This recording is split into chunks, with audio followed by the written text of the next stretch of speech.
Hello everyone, welcome to Thakur पाठशाला।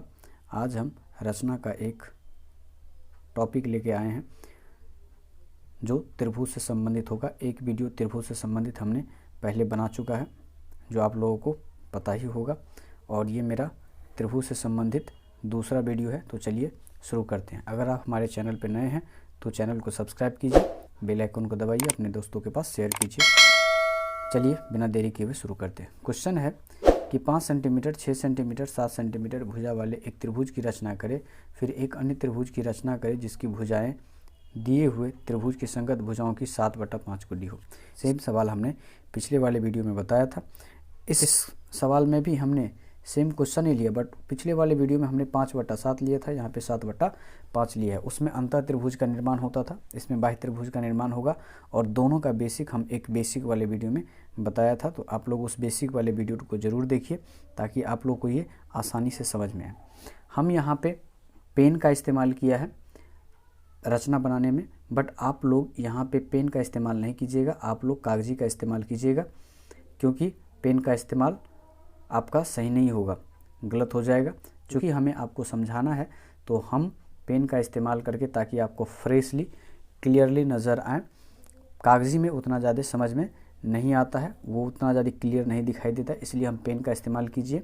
हम आपको फिर से बोल रहे हैं कि आप लोग कागजी का इस्तेमाल कीजिएगा, पेन का इस्तेमाल नहीं कीजिएगा।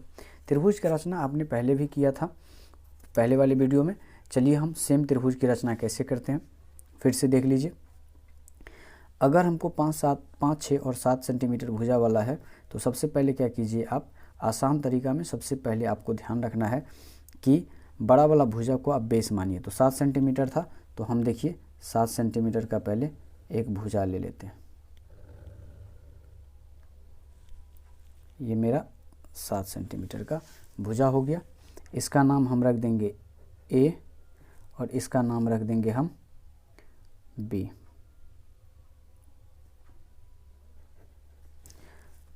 अब ये दोनों पॉइंट ध्यान में रखिएगा, और चूंकि बाह्यतः त्रिभुज की रचना होगी तो आप क्या कीजिएगा, इस बी को आगे तक बढ़ा लीजिएगा ताकि आसान हो। पॉइंट आप फाइंड कर लीजिएगा, बी पॉइंट यहाँ है, और आगे तक बढ़ा दीजिएगा। ये तो मेरा हो गया 7 सेंटीमीटर का, तो आप यहाँ पे 7 सेंटीमीटर लिख सकते हैं। अब हमें 5 सेंटीमीटर और 6 सेंटीमीटर का भुजा लेना है, तो आपको क्या करना है, 5 सेंटीमीटर देख लीजिए कैसे नापते हैं। ये मेरा 5, 6 ले लेते हैं। पहले 6 सेंटीमीटर वाला हम भुजा लेते हैं ए से। तो देखिए ये 6 सेंटीमीटर हो गया, ये 6 सेंटीमीटर हो गया। तो हम क्या करेंगे, 6 सेंटीमीटर का चाप एक यहाँ पे, 6 सेंटीमीटर का हम एक चाप ले लेते हैं। फिर हमको क्या करना है, तो अगले स्टेप में हमको क्या करना है, ए से हमने 6 सेंटीमीटर का लिया, तो बी से हम लेंगे 5 सेंटीमीटर का। तो देखिए 5 सेंटीमीटर के लिए हम इस ऐसे चाप करके नाप लेते 5 सेंटीमीटर प्रकाल के सहायता से, प्रकाल और पटरी के सहायता से। देखिए ये हमने 5 सेंटीमीटर का ले लिया। फिर बी पॉइंट पर से हम 5 सेंटीमीटर का एक चाप लगा देंगे, और ये दोनों जो कटान बिंदु जो मिलेगा, इन दोनों कटान बिंदु को हम ए से भी मैच कर मिला देंगे और बी से भी मिला देंगे।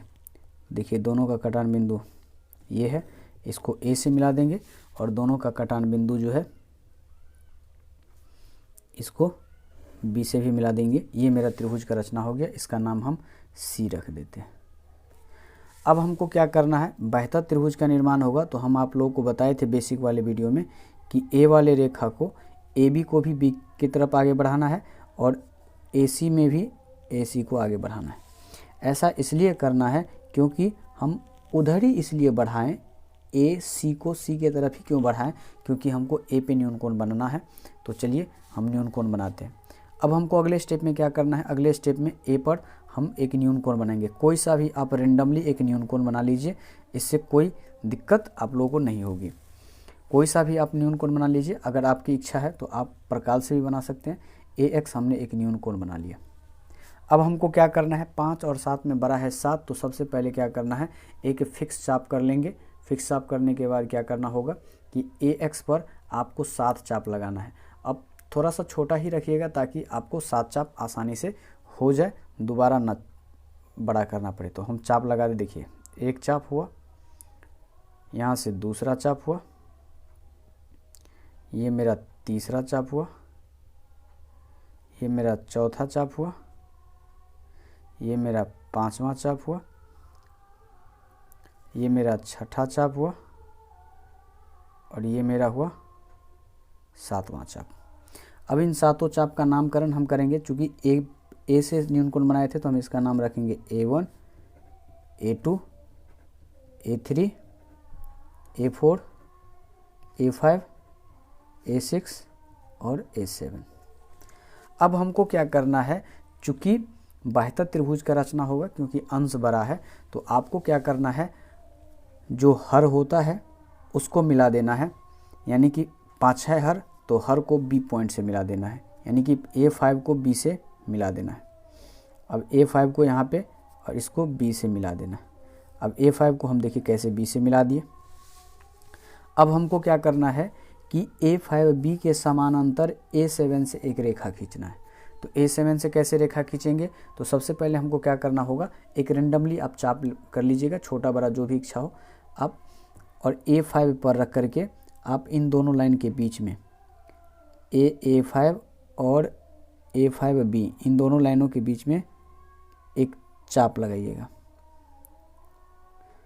एकदम परफेक्ट तरीके से पकड़िएगा, ताकि अब इसको कम या ज़्यादा नहीं कीजिएगा और A7 से भी सेम चाप को लगाइएगा।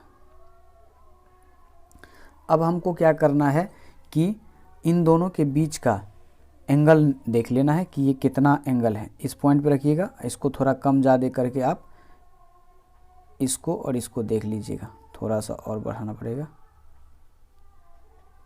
देखिए मेरा ये एंगल हो गया। अब ये एंगल हो गया, इस एंगल को सेम एंगल के लिए इस पे एक कट कर मार दीजिए। और ये जो हम कट किए तो ये एक पॉइंट मिला और A7 एक पॉइंट मिला। इन दोनों पॉइंट को मिलाते हुए देख लीजिए, ये A मिला और ये A7 मिला। अब इन दोनों पॉइंट को मिलाते हुए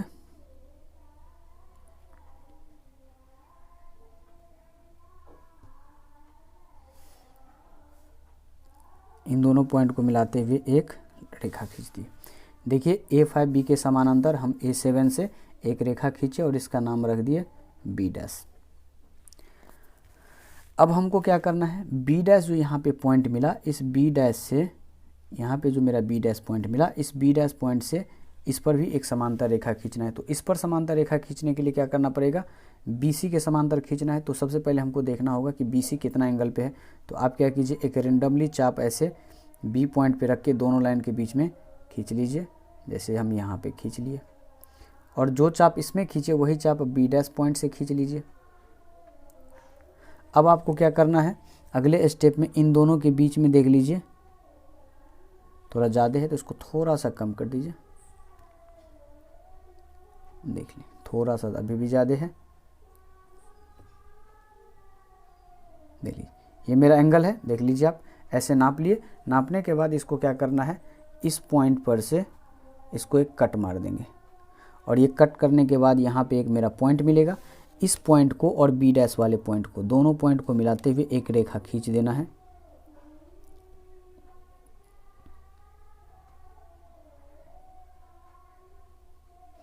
देख लीजिए,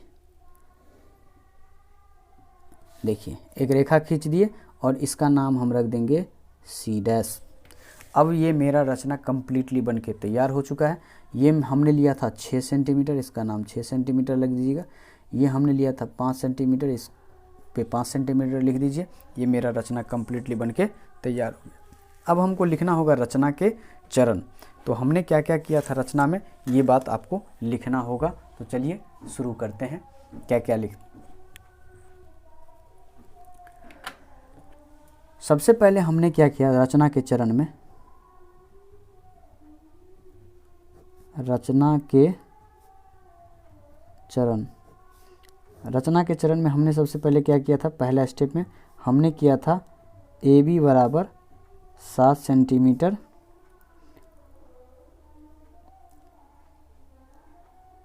लिया, हमने यही किया था।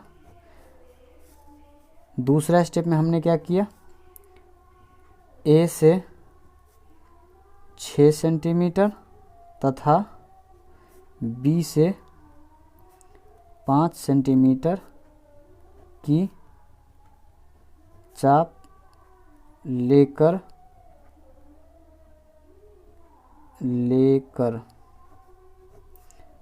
एक त्रिभुज ABC बनाया। हमने यही किया था। ए से एक 6 सेंटीमीटर का चाप लिया था और बी पॉइंट से 5 सेंटीमीटर का चाप लिया था। जो कटान बिंदु सी मिला था उससे हमने त्रिभुज ABC बनाया था। तीसरे स्टेप में हमने क्या किया था कि BAX कोण BAX एक न्यून कोण बनाया। फिर हमने क्या किया चौथा स्टेप में, AX पर 7 बराबर और 7 बराबर क्या क्या, A1 बराबर A1 A2 बराबर A2 A3 बराबर A3 A4 बराबर A4 A5 बराबर A5 A6 बराबर A6 A7। क्वेश्चन में इसको घेर दीजिएगा। चाप लिया, 7 बराबर चाप लिया था हमने। फिर पांचवें स्टेप में हमने क्या किया, A5 को B से मिला दिया। हमने यही किया था। छठे स्टेप में हमने किया, छोटा छोटा स्टेप लिखिएगा ताकि समझ में आए। छठे स्टेप में हमने क्या किया, A7 से A5 B समानांतर A7 B डैश तथा B डैश से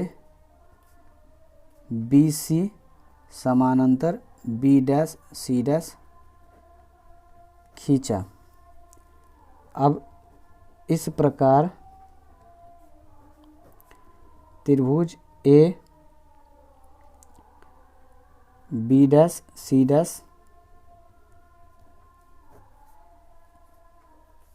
समरूप त्रिभुज, यहाँ पे लिख दीजिएगा समरूप त्रिभुज प्राप्त हुआ जिसकी भुजा त्रिभुज ABC की संगत भुजा का 7/5 गुनी है। और ये मेरा रचना कंप्लीट बन के तैयार हो गया। आई होप आप लोगों को समझ में आया होगा। अगर आप लोगों को समझ में आया है तो चैनल को सब्सक्राइब कीजिए, वीडियो को लाइक कीजिए, अपने दोस्तों के पास शेयर कीजिए। जय हिंद।